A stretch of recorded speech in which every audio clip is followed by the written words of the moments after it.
5 നിയമസഭാ തിരഞ്ഞെടുപ്പ് ഫലം പുറത്തുവന്നു കഴിഞ്ഞല്ലോ. എന്താണു നിരീക്ഷണം? ജനാധിപത്യം കൂടുതൽ അകലെയായോ?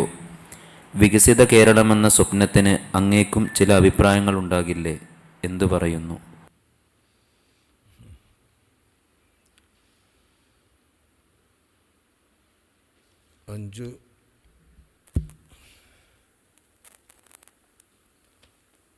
അഞ്ചു നിയമസഭാ തിരഞ്ഞെടുപ്പ് ഫലങ്ങൾ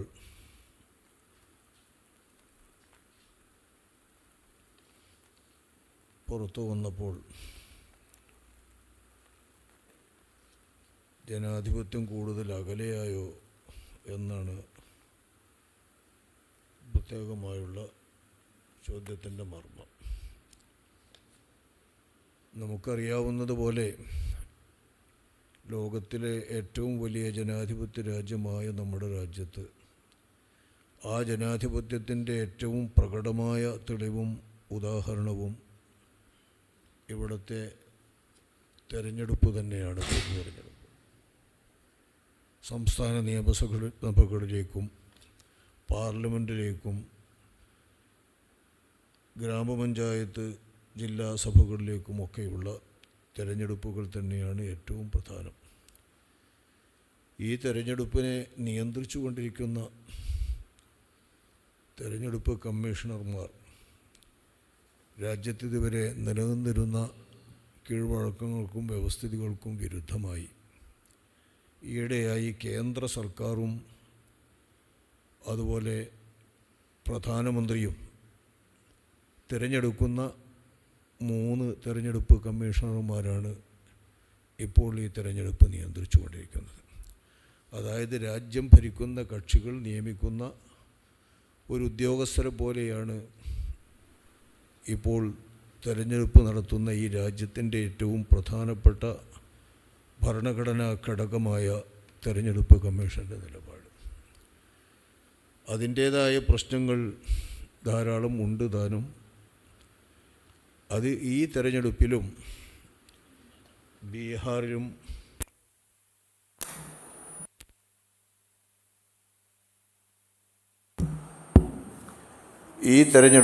ഈ പറഞ്ഞ നിയമസഭാ തെരഞ്ഞെടുപ്പിലും ബീഹാറിലും ആസാമിലുമൊക്കെ വളരെ പ്രത്യേകമായി ആരോപിക്കപ്പെടുകയും കണ്ടു കാണുകയും ചെയ്യുന്നുണ്ട്. തമിഴ്നാട്ടിലും നമ്മുടെ കേരളത്തിലുമുള്ള തെരഞ്ഞെടുപ്പ് ഭരണവിരുദ്ധ തരംഗത്തിൻ്റെ ഫലമാണ് എന്ന് നമുക്ക് പ്രത്യേകം കാണാം. തെരഞ്ഞെടുപ്പ് കമ്മീഷൻ്റെ വോട്ടർ പട്ടിക, സമഗ്ര വോട്ടർ പട്ടിക പരിഷ്കാരം, അതായത് SIRൻ്റെ പ്രശ്നങ്ങളൊന്നും കേരളത്തിലും തമിഴ്നാട്ടിലും കൂടുതൽ ബാധിച്ചിട്ടില്ല എന്ന് വേണം കരുതാൻ.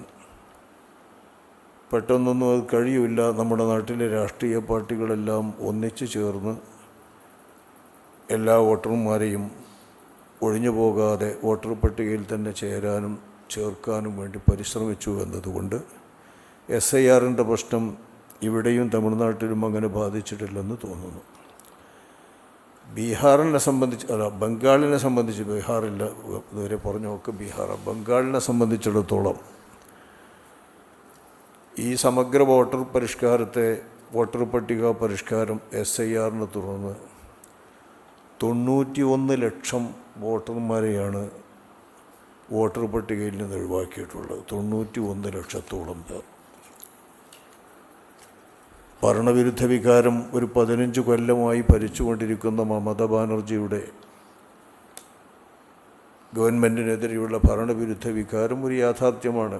10-15 കൊല്ലമൊക്കെ തുടർച്ചയായി ഭരിച്ചുകൊണ്ടിരിക്കുമ്പോൾ സ്വാഭാവികമായും ഉണ്ടാകും.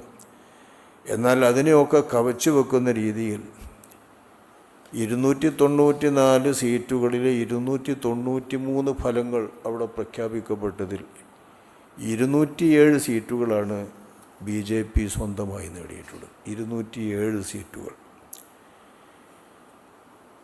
ഇതിൽ 105 മണ്ഡലങ്ങളിൽ BJPക്ക് ലഭിച്ച ഭൂരിപക്ഷത്തിലേറെ വോട്ടുകൾ ഈ 91 ലക്ഷം വോട്ടുകൾ വെട്ടിമാറ്റപ്പെടുന്നതിലൂടെ പോയിട്ടുണ്ട്. 105 മണ്ഡലങ്ങളിൽ 60 ലക്ഷം പേർ മരിച്ചവരാണ്. ഇരട്ട വോട്ട് കാട്ടാണ്, സ്ഥലം മാറിപ്പോയവരാണ് എന്നൊക്കെ കമ്മീഷൻ്റെ വിശദീകരണമുണ്ട്. എന്നാലും 27 ലക്ഷം പേർ സംശയപ്പട്ടികയിൽ ഉൾപ്പെടുത്തിക്കൊണ്ടാണ് വോട്ടർ പട്ടികയിൽ നിന്ന് നീക്കപ്പെട്ടിരിക്കുന്നത്. 27 ലക്ഷം പേർ.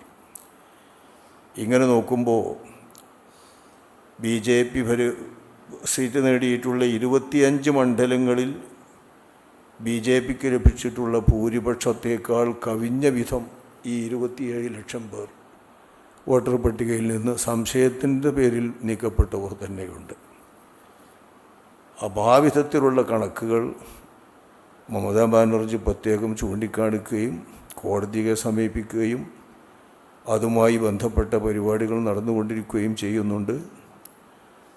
പാർലമെൻറ്റിലെ പ്രതിപക്ഷ നേതാവ് ശ്രീ രാജീവ് ഗാന്ധി ഇക്കാര്യം പ്രത്യേകം ഊന്നിപ്പറയുന്നുണ്ട്, അതിനെ ശരിവെക്കുന്നുമുണ്ട്. ഇതൊക്കെ നമ്മൾ കാണുമ്പോൾ ആ രീതിയിലുള്ള തിരഞ്ഞെടുപ്പ് കമ്മീഷൻ്റെ ജനാധിപത്യ വിരുദ്ധമായ രീതിയും സംവിധാനവും രാജ്യത്തെ തിരഞ്ഞെടുപ്പിനെ സംശയത്തിൻ്റെ മുനയിൽ നിർത്തും എന്ന് തന്നെയാണ് നമുക്ക് തോന്നുന്നത്. ഏതായാലും കേരളത്തിലും തമിഴ്നാട്ടിലും എല്ലാവരും പ്രതീക്ഷിച്ചതിലപ്പുറമുള്ള ഭരണവിരുദ്ധ വികാരമാണ് തിരഞ്ഞെടുപ്പിൽ പ്രകടമായിട്ടുള്ളത് എന്ന് നമ്മൾ കാണുകയാണ്. ഇത്രയധികം 102 സീറ്റുകൾ UDFന് കിട്ടുകയും 36 സീറ്റുകളിലേക്ക് LDF താഴുകയും ചെയ്തിട്ടുള്ള വിധമുള്ള ഒരു തിരഞ്ഞെടുപ്പ് ഫലം ഒരുപക്ഷെ UDF പോലും പ്രതീക്ഷിക്കാത്തതാണ്. 100-ലധികം സീറ്റുകളോടുമൊക്കെ പ്രതിപക്ഷ നേതാവ് പറഞ്ഞുകൊണ്ടിരുന്നെങ്കിലും അത്രക്കൊന്നും മുന്നണി പ്രതീക്ഷിച്ചിരുന്നില്ല, മുന്നണിയുടെ ഘടകകക്ഷികളും പ്രതീക്ഷിച്ചിരുന്നില്ലെന്ന് വേണം പറയാൻ. അത്ര വലിയ ഭരണവിരുദ്ധ വികാരവും അതേപോലെ തന്നെ CPMനെ സംബന്ധിച്ചിടത്തോളം ആ CPMൻ്റെ അണികളിലുള്ള അവർ നിലനിർത്തിപ്പോരുന്ന സ്ഥിരമായ കോട്ടകളിൽ തന്നെ പ്രത്യേകമായി വോട്ടുകൾ ഒഴുകുകയും UDFിലേക്ക് നീങ്ങുകയും CPMന് നഷ്ടപ്പെടുകയും ചെയ്യുന്ന ഒരു സ്ഥിതിവിശേഷമുണ്ടായി എന്ന് നമുക്കറിയാം. ഇത് നമ്മുടെ രാജ്യത്ത്, നമ്മുടെ സംസ്ഥാനത്തെ സംബന്ധിച്ചിടത്തോളം, ജനാധിപത്യത്തെ സംബന്ധിച്ചിടത്തോളമുള്ള ഒരു അകലെയാകുന്നതല്ലല്ലോ. ജനാധിപത്യം അടുക്കുന്ന രീതിയിൽ തന്നെയാണ് തിരഞ്ഞെടുപ്പ് ഫലം വരുമ്പോൾ. കാരണം മുന്നണികൾ മാറി മാറി വരുന്നതാണ് നമ്മുടെ സംസ്ഥാനത്തിൻ്റെ ഇതുവരെയുള്ള സ്വഭാവം.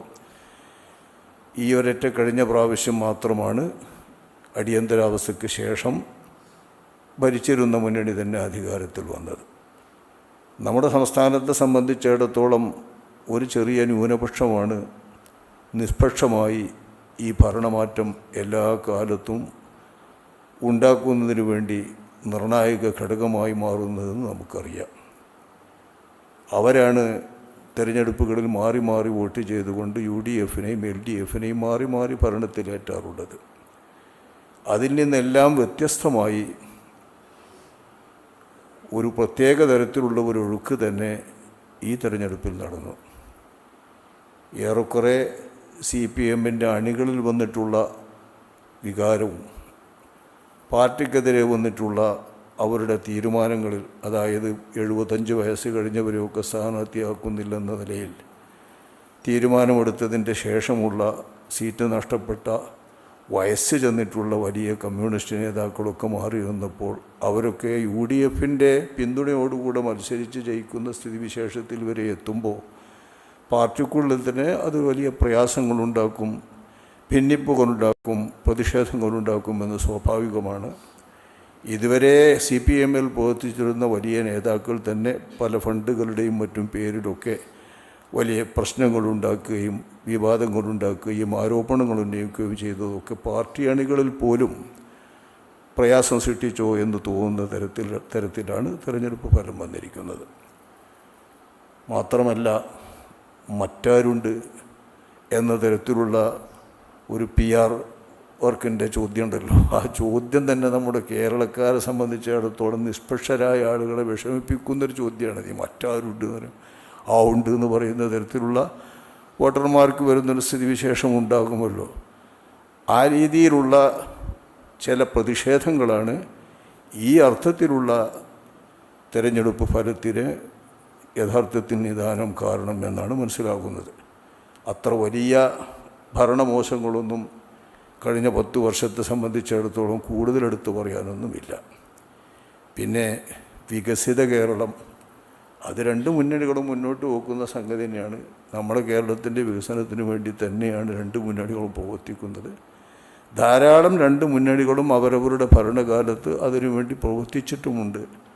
പക്ഷേ അധിക പക്ഷവും ഈ വികസനമൊക്കെ പോകുന്നത് അധികവും ഈ പെൻഷൻ കൊടുക്കാൻ, മാസാന്തം വല്ലതും കൊടുക്കാൻ, ഇനിയിപ്പോൾ UDF മുന്നോട്ട് വെച്ചിട്ടുള്ളത് പെണ്ണുങ്ങൾക്ക് സൗജന്യ യാത്ര KSRTC കൊടുക്കാൻ, അതുപോലുള്ള ഒരുപാട് സൗജന്യങ്ങൾ പൊതു ഫണ്ടിൽ നിന്ന് ഒരർത്ഥവുമില്ലാത്ത തരത്തിലുള്ള സൗജന്യങ്ങൾ കിട്ടുന്നവർക്ക് കുശാലാണ്, ഓരോ വോട്ടുമൊക്കെ കിട്ടും. വിദ്യാർത്ഥികൾക്ക് ഇനി 1000 രൂപയൊക്കെ കൊടുക്കുന്ന രീതി, ഈ തരത്തിലുള്ള ഓശാരങ്ങൾ പൊതുഭരണ ഫണ്ടിൽ നിന്ന് ഈ നാടിനും സംസ്ഥാനത്തിനും ഉപകാരപ്രദമായ പദ്ധതി വർക്കുകളിലേക്ക് നീങ്ങേണ്ടിട്ട് ഈ ഫണ്ടുകളൊക്കെ വെറുതെ ഓരോരുത്തർക്ക് കൊടുത്തുകൊണ്ടിരിക്കുന്ന രീതിയിൽ പെൻഷനായിട്ടും ശമ്പളമായിട്ടും എത്രയാണ് വാസ്തവത്തിൽ ഈ ഭരണകൂടം ചെലവഴിക്കേണ്ടി വരുന്നത്.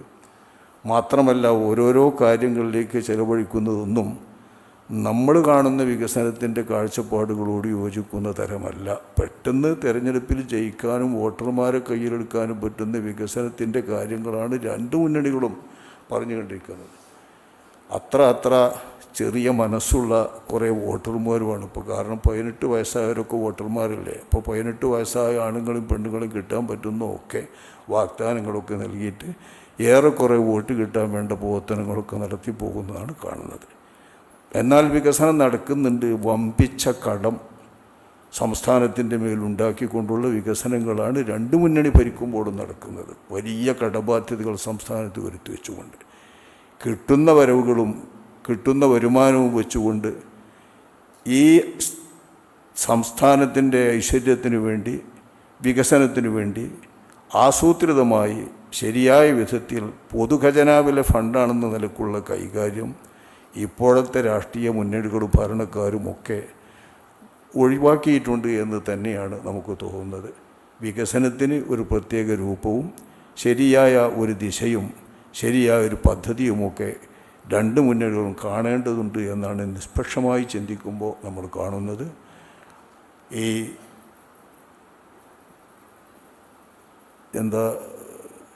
മാറിങ്ങാണ്ട് വരുന്ന ഇതുണ്ടല്ലോ, ആണ് പെണ്ണാകണം, പെണ്ണും ആണുങ്ങളൊക്കെ, അതിനൊക്കെയാണ് ഇപ്പോൾ കോടിക്കണക്കിന് ഉറുപ്പികകൾ 5 ലക്ഷം ഉറുപ്പിയൊക്കെ അങ്ങനെ മാറുന്ന ആൾക്കാർക്ക് സൗജന്യമായി കൊടുക്കുന്ന രീതിയിലുള്ളതൊക്കെയാണ് ഇപ്പോൾ കേൾക്കുന്നതൊക്കെ. ഇതൊക്കെ നമ്മുടെ സംസ്ഥാനത്തിൽ നിന്ന് ഒന്നാകെ സംഖ്യകൾ പൊതുഖജനാവിലെ ഫണ്ടുകൾ വെറുതെ ചില ആളുകൾക്ക് ഒരു ഉപകാരവുമില്ലാതെ കൊടുത്തുകൊണ്ട് തുലക്കുന്ന രീതിയിലുള്ള ഇടപാടുകളാണ്.